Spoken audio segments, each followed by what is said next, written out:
Olá, meus amigos, de volta à nossa série sobre o pacote anticrime. Eu sou o professor Marcelo Pichero da Silveira, este é o canal Resenha Forense. Por gentileza, se inscreva no canal, curta este vídeo e confira o link aqui embaixo, que é o Apoia-se do canal. Você pode contribuir com este projeto com apenas R$ 2 por mês. Vamos lá. Segunda mudança do Código de Processo Penal, artigo 3º-B do CPP. Ele é bastante longo e ele trata de fato do assim chamado juiz das garantias. Antes de dar continuidade aqui, deixa eu fazer uma rápida explicação. O nome juiz das garantias não explica devidamente o instituto. Tá? Qual que é a ideia? A ideia é blindar a cognição do juiz do processo penal de fato do juiz que eventualmente apareça na fase inquisitiva, na fase de inquérito. Então, digamos que um juiz defira uma produção antecipada de provas diante de um caráter de urgência. Este juiz não poderia atuar no processo penal de fato, porque esta blindagem cognitiva faria bem ao sistema acusatório e faria bem também à ideia de imparcialidade. Tá? A ideia é essa, é blindar as cognições que recaem sobre os dados ora inquisitivos, ora processuais. Então, por exemplo, uma criança foi, em tese, estuprada. A colheita dessa prova passa pelo assim chamado depoimento especial. Eu escrevi sobre o assunto com o meu irmão, que é psicólogo. A gente falou sobre o depoimento sem dano. Assunto interessantíssimo. Digamos que um juiz atue nessa fase que é de urgência e que, na minha opinião e na opinião do meu irmão, a gente escreveu sobre isso, nós defendemos que, se possível, isso deve ser feito apenas uma vez, em contraditório e ampla defesa, de maneira que a produção, ou melhor, o ato em si, aí mencionado, terá força probatória. Tá? A ideia é essa. Você faz apenas uma vez, protege a criança. E, além disso, evita a necessidade de repetir o ato na fase processual, ou seja, na fase pós-recebimento da denúncia. Né? O que acontecia, o que acontece às vezes? A criança é ouvida por um delegado de polícia, antes disso é ouvida pelo conselho tutelar e ela vai repetindo essa fala. Para ela é horrível. Imagina você sofrer um estupro, Deus que me perdoe. Imagine ser vítima de um estupro e ficar lidando com diversas autoridades, às vezes despreparadas, com questionamentos. Não é legal. Para a criança é pior ainda. E diante do nosso sistema, a mera oitiva em fase inquisitiva não teria força probatória. Então você precisava repetir o ato já na fase processual, tempos depois. Fica difícil. Então é melhor concentrar tudo num ato só, com o juiz, com o defensor, com o promotor de justiça e assim vai. E aí o ato tem força probatória. Essa é a ideia. Tá? É claro que às vezes não é uma vez, você não consegue ouvir uma vez só, né? É difícil, você tem que acompanhar o ritmo da criança e às vezes de um adolescente, né? Mas vamos adiante, então. A ideia é essa, tá? Do juiz de garantias. Artigo 3º-B, caput. O juiz das garantias, leia-se, o juiz que atua no inquérito policial, e só no inquérito policial, leia assim, é responsável pelo controle de legalidade da investigação criminal, olha aí, ó, e pela salvaguarda dos direitos individuais cuja franquia tenha sido reservada à autorização prévia do Poder Judiciário, por exemplo, uma interceptação telefônica, tá? Competindo-lhe especialmente, inciso 1º, receber a comunicação imediata da prisão, nos termos do inciso 62 do caput do artigo 5º da Constituição. Inciso 2, receber o auto da prisão em flagrante para o controle da legalidade da prisão, observado o disposto no artigo 310 deste Código. Inciso 3, zelar pela observância dos direitos do preso, podendo determinar que este seja conduzido à sua presença a qualquer tempo. Inciso 4º, ser informado sobre a instauração de qualquer investigação criminal. Inciso 5º, decidir sobre o requerimento de prisão provisória ou outra medida cautelar, observado o disposto no parágrafo 1º deste artigo. A gente vai falar disso daqui a pouco. Inciso 6º, prorrogar a prisão provisória ou outra medida cautelar, bem como substituí-las ou revogá-las, assegurando, no primeiro caso, o exercício do contraditório em audiência pública e oral, e na forma do disposto neste código, ou melhor, na forma do disposto neste código ou em legislação especial pertinente. Olha, quanto a prorrogar a prisão provisória, até pode fazer sentido, né? Mas a inauguração da prisão provisória, a depender do caso, não tem como fazer audiência. Às vezes não tem como fazer audiência. Tem que prender. E depois a gente discute, né? Desde que presentes os requisitos cautelares, tá? Inciso 7º. Decidir sobre o requerimento de produção antecipada de provas consideradas urgentes e não repetíveis. Então, por exemplo, um exame de corpo de delito de uma mulher que foi agredida pelo marido, né?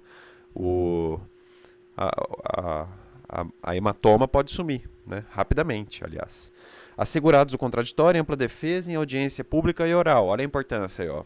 Você traz eficácia probatória para o futuro processo, não é? E aí um juiz diferente, o juiz do processo, vai analisar a prova de maneira imparcial. Ele não teve contato com aquilo, ele não está contaminado. Inciso 8º. Prorrogar o prazo de duração do inquérito, estando o investigado preso, em vista das razões apresentadas pela autoridade policial e observado o disposto no parágrafo 2º deste artigo. A gente vai ler daqui a pouco. Olha quanta coisa, ó. Inciso 9º. Determinar o trancamento do inquérito policial quando não houver fundamento razoável para a sua instauração ou prosseguimento. Então, quando faltar justa causa para ação penal, né? Por exemplo, a conduta é claramente atípica. Não, então eu vou trancar esse inquérito policial aqui, que na prática se revela um arquivamento forçado, né? Inciso 10. Requisitar documentos, laudos e informações ao delegado de polícia sobre o andamento da investigação. Então, aqui é uma tutela da investigação pelo juiz, né? O juiz começa a controlar o inquérito policial também, embora seja presidido pelo delegado de polícia, conforme Lei 12.830, se eu não estiver equivocado. Inciso 11, olha só, decidir sobre os requerimentos de, letra A, aqui nenhuma novidade, interceptação telefônica, até deu exemplo, né, do fluxo de comunicações em sistemas de informática e telemática e de outras formas de comunicação. A linha B, afastamento dos sigilos fiscal, bancário, de dados e telefônico. Letra C, busca e apreensão domiciliar. D, acesso a informações sigilosas. Letra E, outros meios de obtenção da prova que restringam direitos fundamentais do investigado. Nenhuma novidade aqui, tá? Tudo que o juiz faz, ele tem que fazer, naturalmente. Só que aqui é o juiz na investigação, como eu falei, né? Inciso 12.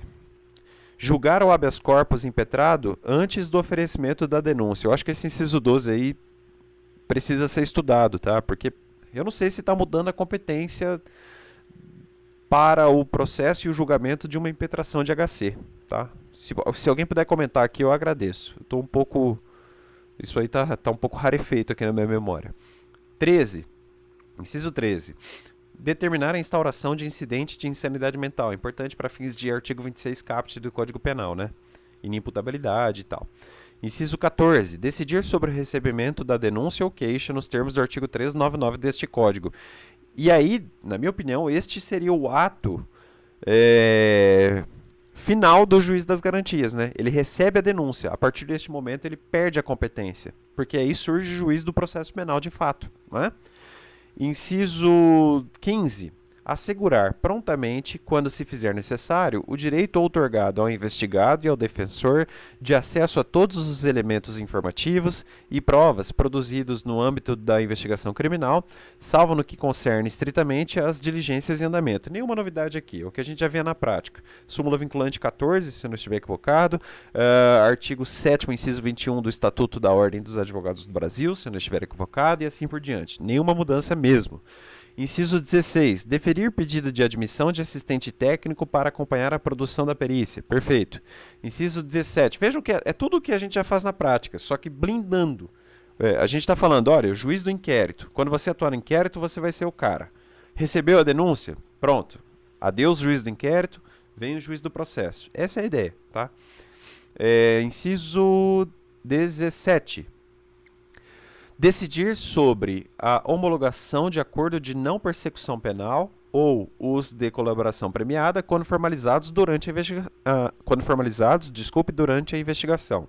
Me parece que a lei aí está falando o seguinte, olha, enquanto há investigação, enquanto não há processo penal, o juízo natural, digamos assim, para homologar o acordo de não persecução penal ou a colaboração premiada é o juiz das garantias, o juiz do inquérito policial. Recebeu a denúncia? Vem o processo penal, e aí a decisão da não persecução penal, que na verdade já não faz mais sentido, porque já é persecução penal, mas a decisão sobre um negócio jurídico processual de colaboração premiada, da Lei de Organizações Criminosas, eu acho que é 12.850 de 2013, aí é o juiz do processo que vai decidir sobre o assunto, né, sobre uma transação e assim vai.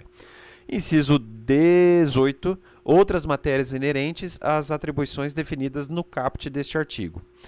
O parágrafo 1º foi vetado, e é engraçado que o inciso 5º falava deste parágrafo 1º, mas como foi vetado eu não vou nem ler. Parágrafo 2º, o último aqui do artigo 3º-B. Se o investigado estiver preso, o juiz das garantias poderá, mediante representação da autoridade policial e ouvido do Ministério Público, olha só, como ele não pode agir de ofício, ele precisa ser provocado ou por representação do delegado de polícia ou... e aí com oitiva do Ministério Público, né? Ele tem que ser provocado pela autoridade policial. Mas enfim, se o investigado estiver preso, o juiz das garantias poderá, mediante representação da autoridade policial e ouvido do Ministério Público, prorrogar uma única vez a duração do inquérito por até 15 dias, após o que, se ainda assim a investigação não for concluída, a prisão será imediatamente relaxada. Não há nenhuma novidade aqui, o legislador deixa claro que se há uma prisão, o delegado precisa terminar a investigação, não é? E aí a lei dá um arrego aqui, digamos assim, olha, vamos dar mais 15 dias aí, porque tem investigação que é mais complexa, 15 dias dá 2 semanas e 1 dia, o delegado termina a investigação e se ainda não terminar, aí relaxa a prisão, tá? Essa é a ideia. Terminamos então o artigo 3º-B do Código de Processo Penal com o pacote anticrime. Até mais, tchau!